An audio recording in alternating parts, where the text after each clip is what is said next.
அழகே அழகு சீரியலா இனி வரப்போற எபிசோடுக்கான ப்ரெடிக்ஷன் தான் பார்க்க போறோம். பார்க்கலாம் வாங்க. நம்ம அழகு மலர் பிறந்த நாள் அப்படின்னு சொல்லி நினைச்சுக்கிட்டே இருக்கோம்.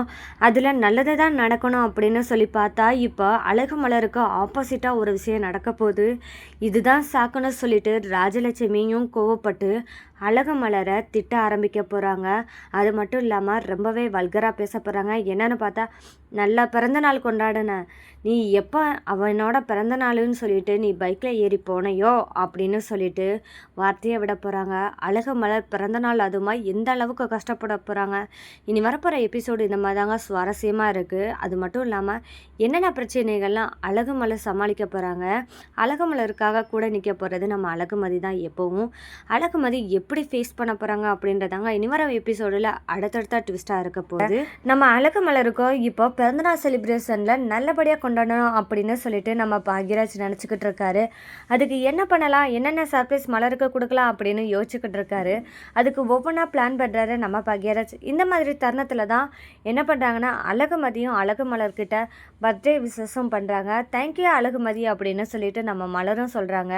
இந்த இடத்துல தான் அழகுமதி உட சொல்கிறாங்க மலர்கிட்ட, நீங்கள் கோயிலுக்கு போயிட்டு வாங்களே, போய் நல்லபடியாக சாமியை கும்பிட்டு வந்து உங்களோட பிறந்தநாள் அதுமா நல்லபடியாக இருக்கணும், நல்ல நாள் இனியாவது ஆரம்பிக்கட்டும் அப்படின்னு சொல்லி கும்பிட்டுவாங்க அப்படின்னு சொல்லிட்டு நம்ம அழகுமதியும் சொல்கிறாங்க. அப்போ மலர் யோசிக்கிறாங்க, இவ சொல்கிறான்னு நம்ம போக முடியாதே. அந்த இடத்துல மலர் யோசித்தாலும் எப்படி இருந்தாவது பாக்யராஜோட கோயிலுக்கு போயிட்டு வந்தால் நல்லாயிருக்கும் அப்படின்னு சொல்லிட்டு மனசுக்குள்ளே மலருக்கு ஆசை இருக்குது. இந்த இடத்துல தான் பாக்யராஜ் அம்மாவான ராஜலட்சுமி என்ன சொல்கிறாங்கன்னா, என்ன பார்க்குற, நான் போக வேணான்னு சொன்னால் நீ போகாமையா இருக்க போகிற, போயிட்டு வா, ஏன்னா அதுக்கும் ஏதாவது பிரச்சனை கொண்டு வந்து வைப்பா அப்படின்னு சொல்கிறாங்க ராஜலட்சுமி. சரி அப்படின்னு சொல்லிட்டு நம்ம அழகு மலர் சந்தோஷமாக பாக்யராஜோட காலையில் கிளம்பி போகிறாங்க. கோயிலுக்கு போயிட்டு வந்துடுறாங்க வீட்டில். அந்த நேரத்தில் தான் அழகுமதி என்னென்ன சமையல் செஞ்சுருக்கா அப்படின்னு குறை சொல்லணும் அப்படின்றதுக்காக காத்துட்ருக்காங்க ராஜலட்சுமி. ஏன்னா அழகு மலர் இல்லைன்னா வேலையே ஓடாது. எல்லாத்துக்கும் அழகு மலர் தான் பெஸ்ட்டுன்னு சொல்லிட்டு அழகு மலரை வேலை பார்க்க விடாமல் இருக்கவும் மாட்டாங்க. வேலை பார்த்து கஷ்டப்படணும் அப்படின்ற ஒரு எண்ணத்திலே இருக்கிறவங்க தான் இந்த ராஜலட்சுமி. அப்படி இருக்கும்போது கோயிலுக்கு போயிட்டு வந்து அழகு மலரை நிம்மதியாக உட்கார விடுவாங்களா? கண்டிப்பாக இருக்க விட மாட்டாங்க. அதுக்காக என்னென்ன அழகு மலரை பாடாப்படுத்தணுமோ அந்த மாதிரிலாம் பாடாப்படுத்துகிறாங்க. ஆனால் அழகுமதி என்ன சொல்லிடுறாங்கன்னா, கொஞ்சம் நிறுத்துங்க, இன்றைக்கி பிறந்த நாள் அதுமா எதுக்கு ஒய்யாமல் வேலை சொல்லிகிட்டே இருக்கீங்க, ஏங்க இவ்வளோ தூரத்துக்கு இது பண்ணுறீங்க, நான் தான் அவங்களுக்கு பதிலாக வேலை பார்க்குறேன்னு சொல்லிட்டு மெனக்கட்டு காலேஜ் போகாமல் லீவ் போட்டிருக்கேன், அப்படி இருக்கும்போது ஏன் அவங்கள டார்ச்சர் பண்ணுறீங்க அப்படின்னு சொல்லி கேட்க, வந்துட்டு யார் ராசாத்தி, உன்னை பற்றி எனக்கு நல்லாவே தெரியும், என்னடா இன்னும் வாயை திறக்காமே இருக்கேன்னு பார்த்தேன், இனி உங்ககிட்டலாம் நான் வாயை கொடுத்து வம்பள மாட்ட முடியாது, நீ பார்த்து என்ன செய்யணும் செய், மலரே சாப்பாடு மட்டும் சரியில்லைன்னா உன்னை என்ன செய்வேன்னு எனக்கு தெரியாது, அதனால் பொறுப்பு உங்ககிட்ட கொடுத்துட்டேன், இனி என்னை ஆளை விடுமா அப்படின்னு சொல்லிட்டு ராஜலட்சுமி சொல்கிறாங்க. அப்போ தான் மலர் என்ன சொல்கிறாங்கன்னா, இங்கே பாரு மதி, நான் எல்லா வேலையும் நான் பார்த்துக்கிறேன், ஏன்னா உண்மையை சொல்லப்போனால் நீ பார்க்குறேன்னு சொல்லிட்டு நீ பார்த்த வேலையெல்லாம் திருப்பி பார்க்குறதுக்கு என்னை தான் சொல்லுவாங்க, எதுவுமே நல்லா இல்லைன்னு. இதெல்லாம் இந்த குடும்பத்தில் சகஜம்தான். நான் ஒருத்தி இழிச்ச வாயாக அந்த குடும்பத்தில் மாட்டிக்கிட்டு முழிக்கிறேன், தவிக்கிறேன், வேறு வழி இல்லை, நீ நானும் ஃப்ரீயாக இரு அழகுமதி அப்படின்னு சொல்லிட்டு மலை சொல்கிறாங்க. அக்கா என்னக்கா இப்படி பேசுகிறீங்க, நீங்கள் நல்லா சந்தோஷமாக இருக்கணும்னு சொல்லி தான் இவ்வளோ தூரம் பண்ணால் இப்படி டார்ச்சர் பண்ணுறாங்களே அப்படின்னு சொல்லி அழகுமதி கேட்குறாங்க. அப்போ மலை சொல்கிறாங்க, இது நான் வாங்கிட்டு வந்தால் வரேன்னு தான் சொல்லணும், பரவாயில்ல மதி, இதெல்லாம் சகஜம், இது எனக்கு பழகி போயிடுச்சு அப்படின்னு மலை சிரிச்சுக்கிட்டே இருக்காங்க. எப்படி இப்படி இருக்கீங்க, கொஞ்சமாவது உங்களுக்கு என்ன தோணுதோ உங்களுக்கு நியாயமானதை கேட்குறதுக்கு எப்போ தான் வாயை திறக்க போகிறீங்க, உங்களை பார்த்தா எனக்கு ரொம்பவே அதிசயமாகவும் இருக்குது, ஆச்சரியமாகவும் இருக்குது, ஆனால் ஒரு அளவுக்கு தாங்க நீங்கள் இவ்வளோ தூரம் இருக்கிறது எனக்கே பார்க்க சகிக்கலை அப்படின்னு சொல்லி மதி சொல்கிறாங்க. வேறு வழி இல்லை மதி, நான் யாருக்காக பொறுத்துக்கிட்டு இருக்கேன், ஏன்னா பாக்யராஜுக்காக தான் பொறுத்துக்கிட்டு இருக்கேன் அப்படின்னு மலை சொல்கிறாங்க. இந்த மாதிரி நேரத்தில் தான் பாக்யராஜ், மலரே நான் ஆஃபீஸ் கிளம்புறேன், நீ பார்த்துக்கோ அப்படின்னு சொல்லிட்டு கிளம்புறாரு நம்ம பாக்யராஜ்.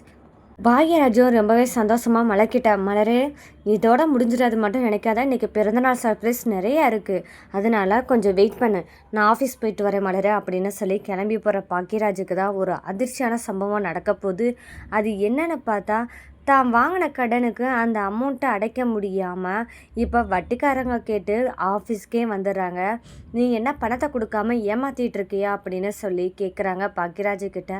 பாக்யராஜும் உங்களோட பணத்தை இந்த மாதம் சம்பளம் வந்ததுமே அப்படியே கொடுத்து ஒப்படைச்சிடேன் அப்படின்னு சொல்லிட்டு பாக்யராஜ் சொல்கிறாரு. ஆனாலும் வட்டி வசூல் பண்ணுற நபர் என்ன சொல்கிறாருன்னா, இங்கே பாரு பாக்யராஜ், நீ ஒரு கவர்மெண்ட் வேலையில் இருக்குன்னு சொல்லி தான் நான் பணத்தை தைரியமாக கொடுத்தேன், வட்டியும் அசலும் கரெக்டாக வந்துடும் அப்படின்னு சொல்லி பார்த்தா நீ 1 மாதம் வட்டியை கட்டுறதுக்கே இவ்வளோ தூரம் முழிச்சுக்கிட்டு இருக்க.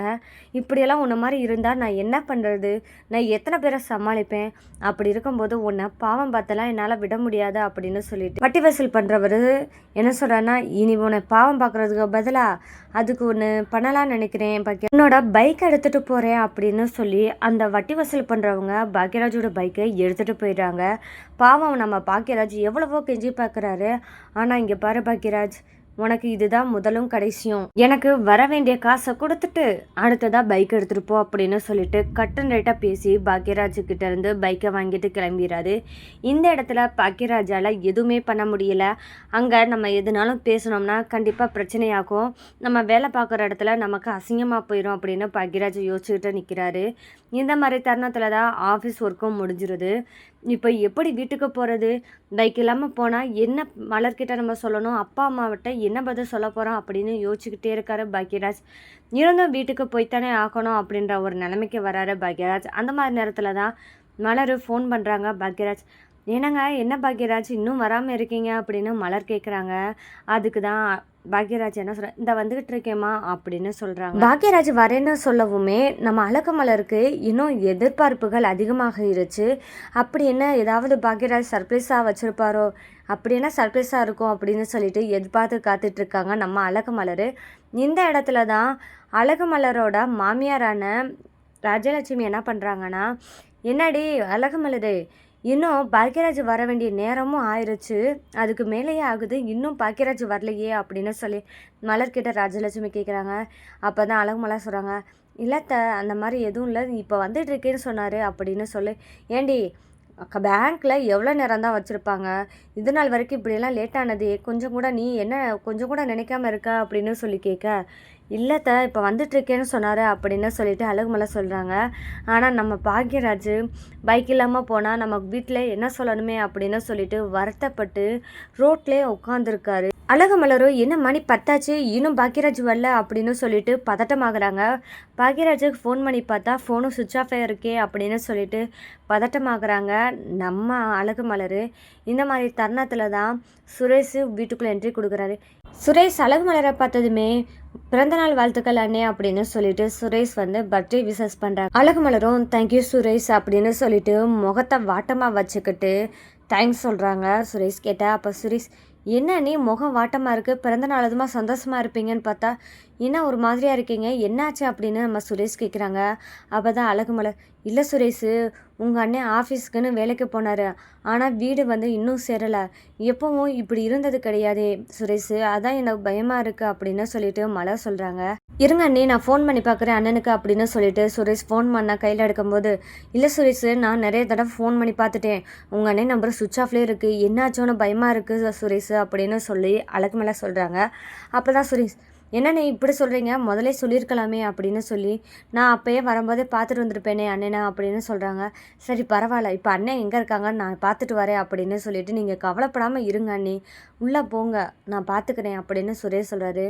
அழகுமலரோ, இல்லை சுரேஷ், பாக்யராஜு வர வரைக்கும் கண்டிப்பாக நான் வீட்டுக்குள்ளே போக மாட்டேன், நீ கூட்டிகிட்டு வா முதல்ல அப்படின்னு சொல்லிட்டு நம்ம அழகுமலர் சொல்கிறாங்க. சுரேஷ் தன்னோட அண்ணன் எங்கே போயிருப்பாரு அப்படின்னு சொல்லிட்டு தேடி அலைகிறாரு. அந்த மாதிரி இடத்துல தான் பாக்யராஜ் மனசு உடஞ்சி ரோட்டில் உட்காந்துருக்கதா பார்த்ததுமே, என்னண்ணே என்னாச்சு அப்படின்னு சொல்லிட்டு சாக்காகி பக்கத்தில் போய் பாக்யராஜிட்ட கேட்குறாரு நம்ம சுரேஷ். இந்த இடத்துல தான் நம்ம பாக்யராஜ் என்ன சொல்கிறாருன்னா, இல்லை சுரேஷ் ஒன்றும் இல்லை அப்படின்னு சொல்ல, ஏன்னே இப்படி உட்காந்துருக்க, என்னாச்சு உன்னோட பைக் என்னாச்சு அப்படின்னு சொல்லிட்டு சுரேஷ் கேட்குறாரு. அப்போ தான் பாக்யராஜ், இல்லை சுரேஷ், நான் நிறைய கடன் வாங்கி வச்சுருக்கேன், அதில் வட்டி கொடுக்கலன்னு சொல்லிட்டு நீ வட்டி கொடுத்தா தான் உன்னோட பைக்கை நான் திருப்பி கொடுப்பேன்னு எடுத்துகிட்டு போயிட்டாங்க. இப்போ நான் என்ன பண்ணுறது இல்லை, வீட்டுக்கு போனால் அழகுமலரை எப்படி ஃபேஸ் பண்ண போகிறேன்னு தெரியல, அம்மா அப்பாவுக்கு இது தெரியக்கூடாது அப்படின்னு நினச்சிட்டு தான் இருக்கேன், என்ன பண்ணுறதுன்னு தெரியாமல் தான் வேறு வழி இல்லாமல் உட்காந்துட்டு சுரேஷ் தாங்க முடியல அப்படின்னு சொல்லிட்டு பாக்யராஜ் அழுகிறாரு. அப்போ சுரேஷ் சொல்கிறாரு, யாரனே அவனோட பைக்கை எடுத்துகிட்டு போனால் அதை சொல்லு அப்படின்னு சொல்லி கேட்குறாரு சுரேஷ். எல்லா உண்மையும் சொல்கிறாரு பாக்யராஜ். அப்போ என்ன சொல்கிறாருன்னா சுரேஷ், இங்கே பாருண்ணே, உங்ககிட்ட வாங்கின பைக்கை நான் நாளைக்கு வாங்கி கண்டிப்பாக ஒப்படைச்சிருவேன். நீ கவலைப்படாமல் வா, சமாளிச்சுக்குருவேன் வீட்டை அப்படின்னு சொல்லிட்டு பாக்கியராஜா கூட கூட்டிகிட்டு போகிறாரு சுரேஷ். இந்த மாதிரி இடத்துல உண்மை தெரிய வந்துச்சுன்னா அந்த இடத்துல ராஜலட்சுமி யார் பக்கம் கோபத்தை திருப்புவாங்க? நம்ம அழகுமலர் மேலே தான் கோபத்தை திருப்ப போகிறாங்க. அழகுமலர் இனி ரொம்பவே கஷ்டப்பட போகிறாங்க. இந்த மாதிரி சூழ்நிலையை எப்படி சமாளிக்க போகிறாரு பாக்கியராஜ் அப்படின்றத இனி வரப்போகிற எபிசோடில் ட்விஸ்ட்டாக இருக்க போகுது.